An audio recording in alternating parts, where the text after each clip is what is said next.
আসসালামু আলাইকুম। আজকের ভিডিও টিউটোরিয়ালে আপনাদের সবাইকে স্বাগতম। আজকে আমরা SAS এর পার্শিয়াল এবং ইম্পোর্ট নিয়ে আলোচনা করব। তো আপনারা যদি SAS এর যে ওয়েবসাইট সেখানে যান, তারপরে যদি লার্ন SAS এ ক্লিক করেন, তাহলে আপনারা এই পেজে চলে আসবেন। এখানে দেখেন বাম সাইডে লেখা আছে পার্শিয়াল। হ্যাঁ, তো পার্শিয়াল হচ্ছে SAS এর একটা ফিচার যেটা আমাদের অ্যালাউ করে আমাদের ফাইলকে বা আমাদের CSS-কে সেপারেট ফাইলে করার। কীরকম? আমাদের একটা ওয়েবসাইটের মধ্যে অনেকগুলি সেকশন থাকতে পারে, যেমন একটা থাকতে পারে হিরো এরিয়া, একটা থাকতে পারে সাইড বার, একটা থাকতে পারে ফুটার, আবার অ্যাবাউট সেকশন ইত্যাদি। তো একটা ফাইলের মধ্যে যদি আমরা সব ধরনের সিএসএস লিখি, তাহলে কি হবে? ফাইলটা অনেক লম্বা হয়ে যাবে, ভিতরে অনেক বেশি লাইনের কোড হয়ে যাবে। হ্যাঁ, তখন এটা একটু ম্যানেজেবল করা কঠিন হয়ে যাবে। তো এই সমস্যা সমাধানের জন্য SAS আমাদের একটা ফিচার দেয়, সেটা হলো পার্শিয়াল। তো পার্শিয়াল লেখার সিনট্যাক্স এখানে দেওয়া আছে। হ্যাঁ, যে এইভাবে লিখতে হয়, আপনি এটা একটু পড়ে নেবেন।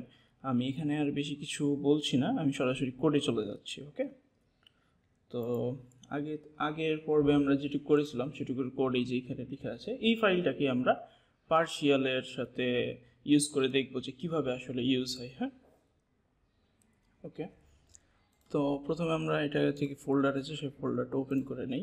আচ্ছা, এখানে হ্যাঁ আমরা এখন নতুন একটা ফোল্ডার ক্রিয়েট করব।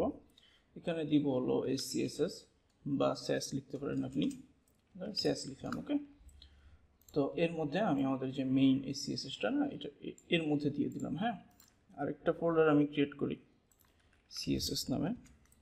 এই CSS ফোল্ডারের মধ্যে জাস্ট আমি এই স্টাইল CSS-টা এর মধ্যে দিয়ে দিলাম এবং ম্যাপ ফাইলটা ডিলিট করে দিলাম। ওকে, তারপরে এখন আমরা কি করব? এটার মধ্যে গিয়ে আমরা একটা নতুন ফাইল ক্রিয়েট করব এইভাবে আন্ডারস্কোর দিয়ে, যে ভ্যারিয়েবলস ডট SCSS লাস্ট একটু কেটে দিলাম। হ্যাঁ, তো হ্যাঁ, এটা আমরা চেঞ্জ করব।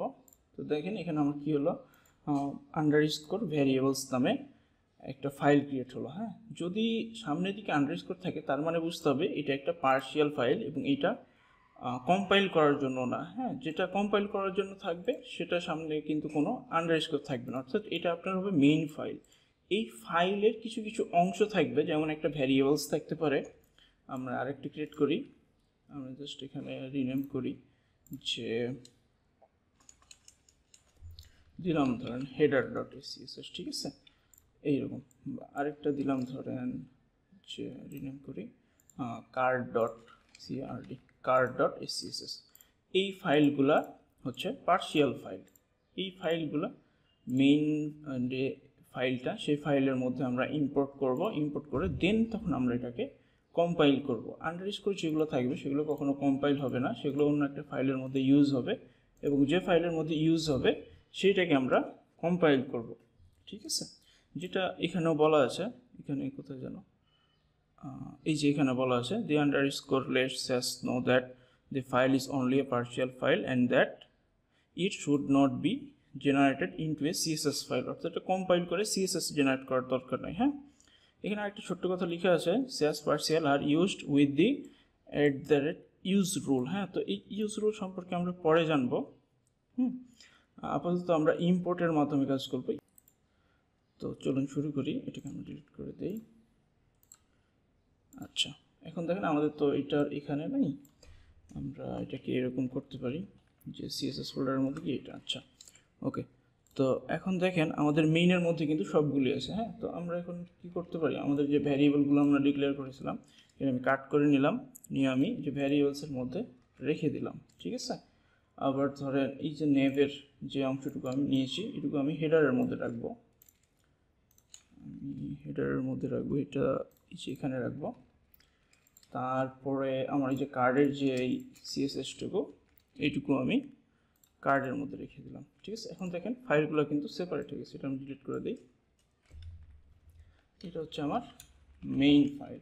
ওকে, তো এখন আমরা কী করবো, আমি কম্পাইল করবো। এই জন্য আমি কমান্ড প্রম্পট ওপেন করে SAS -wash দিলাম। তারপরে আমাদের যে মেইন SCSS সেটাকে জাস্ট ড্র্যাগ অ্যান্ড ড্রপ করে এখানে নিচে ছেড়ে দিলাম। তারপরে একটা কোলন দিয়ে আমাদের এই CSS-এর মধ্যে থেকে এইটাকে আবার এখানে ছেড়ে দিলাম, তারপরে এন্টার দিয়ে দিলাম। ঠিক আছে, তাহলে কম্পাইল হয়ে গেছে। দেন এখন আমরা দেখি যে কম্পাইল হওয়ার পরে কি হয়েছে। দেখেন এখানে কিন্তু কোনো কিছু নেই, কারণ কি আমার মেইন যেটা আমি কম্পাইল করছি এর মধ্যে কোনো কিছুই নাই। ঠিক আছে, তো এখন আমরা এখানে করবো হলো ইম্পোর্ট।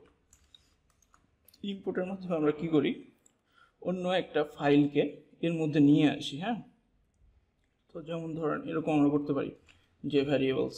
ঠিক আছে, তাহলে আমি কী হলো ভ্যারিয়েবলসটাকে ইম্পোর্ট করলাম। তারপরে আমরা ইম্পোর্ট করব হলো আমাদের যে হেডার আছে সেটাকে। তো আমাদের যেগুলো ভ্যারিয়েবল থাকবে, হ্যাঁ, সেগুলো কিন্তু আমরা একদম টপ লেভেলে ডিক্লেয়ার করবো, একদম উপরে। হ্যাঁ, তাহলে পরের যে ফাইলগুলি থাকবে সেই ফাইলগুলির মধ্যে এগুলো পেয়ে যাবে। তারপরে দেখেন আমাদের কার্ড আছে। ওকে, এখন যদি আমি সেভ দিই, তারপরে যদি দেখি, তাহলে দেখেন আমার কিন্তু সবগুলো আবার চলে এসেছে যেগুলো আগে ছিল। হ্যাঁ, তাহলে এখন কি হলো দেখেন, আমার কিন্তু আর একটাই ফাইলের মধ্যে পুরো লম্বা কোডটা লিখতে হলো না। দেখেন এত বড় একটা কি বলে কোড লাইন যদি আপনার এখানে লেখা থাকতো, ধরেন এখানে, তাহলে আপনার ম্যানেজ করতে হয়তো একটু কষ্ট হইতো, তাই না? তো এখানে তো অল্প কোড, হয়তো এত বেশি বোঝা যাবে না, বাট কোড কিন্তু অনেক সময় অনেক বড় হয়ে যায়, তো সেই ক্ষেত্রে ম্যানেজ করতে অনেক কষ্ট হয়ে যায়।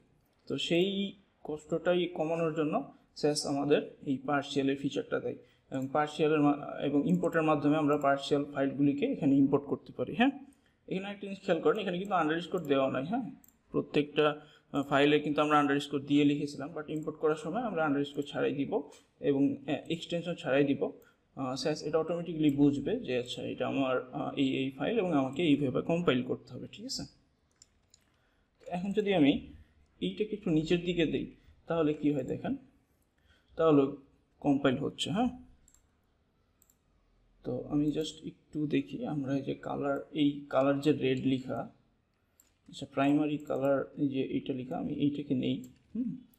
নেওয়ার পরে আমি যে কোনো এক জায়গায় এইটা দিলাম, তারপর এইটা দিলাম, এখন কম্পাইল দিলাম। হ্যাঁ, কম্পাইল কিন্তু হয় নাই। ঠিক আছে, যেখানে বলতেছে যে দেখতে পাচ্ছেন যে undefined variable colour primary colour কিন্তু পাচ্ছে না। কারণ কি, কারণ প্রথমে কম্পাইল হচ্ছে কোনটা, এই যে কার্ডের মধ্যে দিয়েছি, প্রথমে কম্পাইল হচ্ছে এই কার্ড, তার নিচে আছে আমাদের ভ্যারিয়েবল। এটি যদি আমরা একদম উপরে দিই তাহলে দেখি, এই যে দেখেন এখন কিন্তু কম্পাইল হয়ে গেছে। ঠিক আছে, এই যে কালারটা এখানে পাচ্ছে।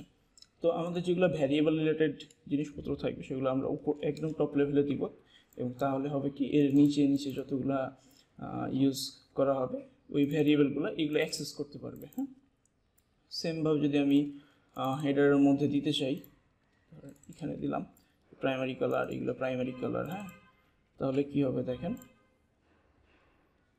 এই যে এখানে, তাহলে দেখেন এই যে এখানে কিন্তু কম্পাইল হচ্ছে। ওকে, আচ্ছা এখন ধরেন আমার এই ফাইলগুলো যদি এরকম থাকে যে টিলস নামে একটা ফোল্ডার করলাম, ফোল্ডার করে আমি ভ্যারিয়েবলটাকে এর মধ্যে দিয়ে দিলাম। হ্যাঁ, যে মুভ করে দিলাম।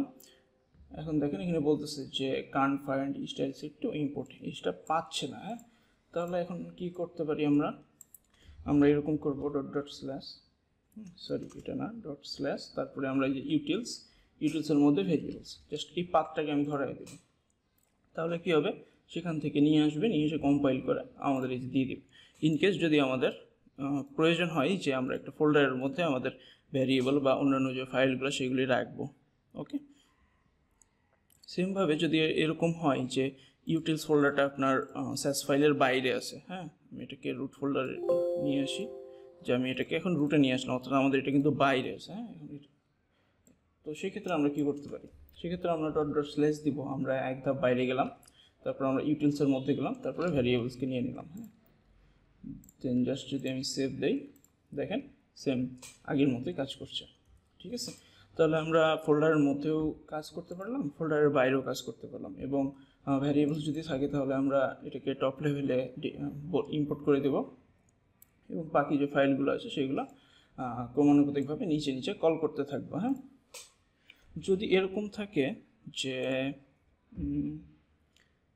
যে হেডারের কোনো একটা কিছু, এখানে ধরেন আমি হেডারের মধ্যে দিলাম যে ডট টেক্সট প্রাইমারি, হ্যাঁ, তাহলে যে প্রাইমারি কালার এইটা আসলো। হ্যাঁ, সেম জিনিসটাই যদি আমি কার্ডের মধ্যে লিখি এবং এটার কালার যদি আমি রেড দিই, তাহলে কী হবে দেখেন, প্রথমে আমার হেডার কল হচ্ছে, পরে আমার কার্ড কল হচ্ছে। হ্যাঁ, তো এটা হচ্ছে হেডারের টেক্সট প্রাইমারি কালার, ঠিক আছে। এই যে এইটা প্রাইমারি কালার 333, যেটা আমরা আমাদের ভ্যারিয়েবলসের মধ্যে দিয়েছি প্রাইমারি কালার 333। ওকে, তো প্রথমে হচ্ছে এইটা, তারপরে দেখেন নিচে গিয়ে কিন্তু আবার কল হয়েছে কার্ডেরটা, টেক্সট প্রাইমারি কালার রেড, তাই না, এই যে কালার রেড।